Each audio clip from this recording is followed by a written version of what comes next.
අපි මේ යන්නේ රත්නපුර දිස්ත්‍රික්කයේ කුරුවිට නගරයෙන් හැරිලා කුරුවිට එරත්ත පාර දිගේ. ඒ පාර දිගේ ගිහිල්ලා තමයි බටදොළඹ ලෙනට යන්න තියෙන්නේ.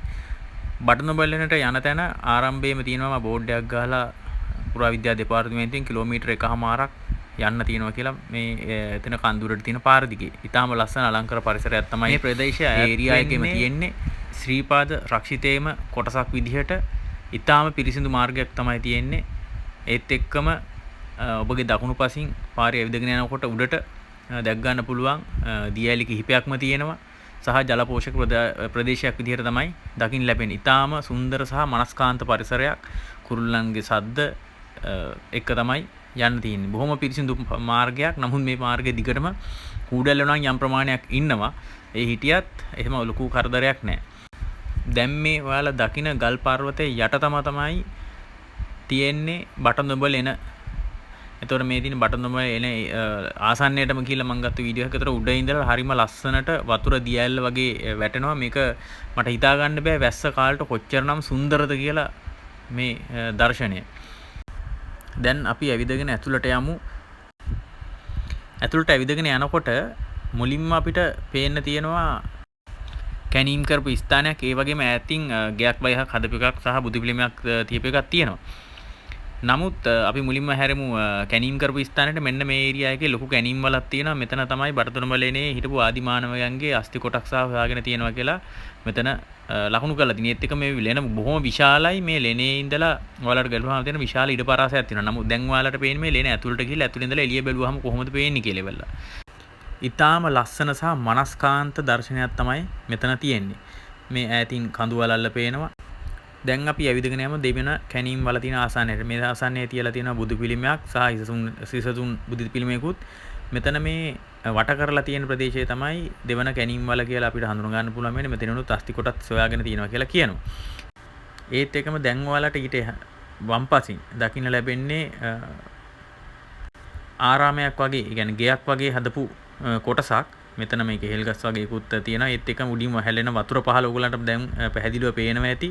ඒ වතුර පාර උඩ ඉඳලා සම්පූර්ණයෙන්ම ගලාගෙන යනවා. මා හිතන්නේ මෙතන වැස්ස කාලේට ගොඩාක් ලොකු දියඇල්ල වගේ ඊටාම ලස්සනට වැටෙනවා ඇති කියලා මම හිතනවා දැනුත් මේ වගේ තියෙන හින්දා. මේ තින්නේ අපි ආරාමයේ වගේ තියෙන තැන ඇතුළට ගියාට පස්සේ පේන විදිය ඇතුලේ බුදු කුටියක් වගේ කොටසකුත් බිත්තිය ආනන්දලෙන කියලා ගහලා තියෙනවා. නමුත් ඇතුලේ මුකුත් බුදු පිළිමයක් හෝ කිසිම දෙයක් පේන්නේ නැහැ.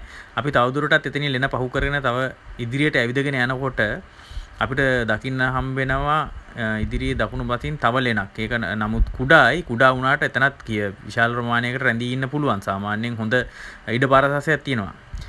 අපිට දැක් ගන්න පුළුවන් මෙන්න මේ ඒරියා එක තමයි. මෙතන තමයි අනිත් ලෙන තියෙන්නේ. මේකෙත් බිත්ති වල ඉතින් අපේ කට්ටිය යන තැන හරිම ලස්සන කරනවා. තමුන්ගේ නම් සහ එක එක සංකේත වලින් අපි ඒක පහු කරගෙන තව දුරටත් ඉස්සරහට යනෝනේ. වතුර එක්ක පහු කරගන්න දකුණු පැත්තෙන් ලොකු ටැංකියක් වගේ එකක් තියෙනවා. ඒ ටැංකියට එහා පැත්තෙනුත් එහා පැත්තට තවදුරටත් කුඩා ලෙනක් වගේ පේන්න තියෙනවා. නමුත් මම එතනින් එහාට යන්නේ නැහැ. මොකද එතනින් එහාට යාමට හැකියාවක් නැහැ.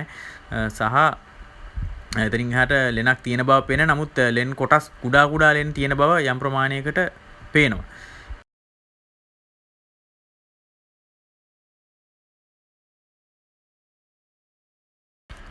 මේකෙන් පස්සේ අපි යමු බටතොට ලෙන බලන්න. බටතොට ලෙන කියන්නේ දිවා ගුහාව. මේ තියෙන දිවා ගුහාවට යන ආරම්භයේ අලුතෙන් හදලා තියෙන පඩිපෙල් සංකීර්ණය සහ ආවාසගය සහ එතන ආරාමය මෙතනින් ඇතුල් වෙලා ලස්සන සල් ගහත් එක්කම එතනින් ඇතුල්ලා තව උඩට පඩිපෙළ දිගේ ඉහළට යන්න තියෙන්නේ.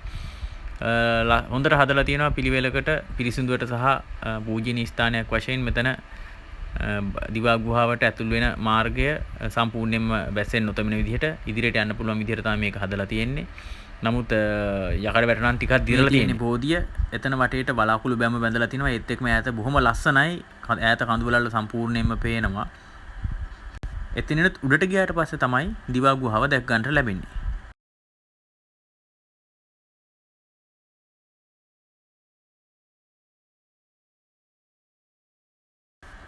දිවා ගුහාවට ඇතුල් වෙන පඩිපෙළෙන් ඇතුල් වුණාට පස්සේ පොළව නම් සම්පූර්ණයෙන්ම ගල් වලින් නිර්මාණය කරලා තියෙන ගල් පතුරු වලින්. ඒත් එක්කම ඇතුල් වෙලා දකුණු පසින් අපිට පේන තියෙනවා කුඩා චෛත්‍යයක්.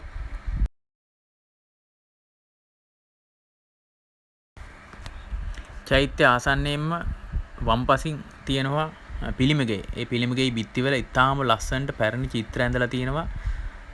ඒත් එක්කම පිළිමගේට ඇතුල් වෙන ස්ථානයේ මකරණ තොරණක් තියෙනවා.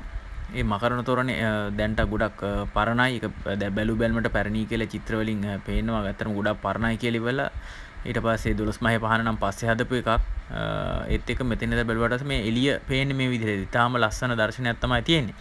ඒත් එක්ක මෙතන තවත් දේව ප්‍රතිමාවක් තියෙනවා බුදු පිළිමගේටත් වම්පසින්. එතන රජවරුන්ගේ පිළිම ඊටවත් එක්කම දේව ප්‍රතිමා තමයි එතන වැඩිපුර තියෙන්නේ. පිළිමගේ ඇතුළට ගියාට පස්සේ හිටි පිළිමයක් තියෙනවා ඇතුළේම දොරේම වම්පසින්. ඇතුල් වෙච්ච සැනින්ම ඉදිරියෙන් පේන තියෙන විශාල සැතපෙන පිළිමයක්. ඒත් එක්කම ගල් බිත්තියේ හැමතැනම චිත්‍ර ඇඳලා තියෙනවා හරිම ලස්සනයි.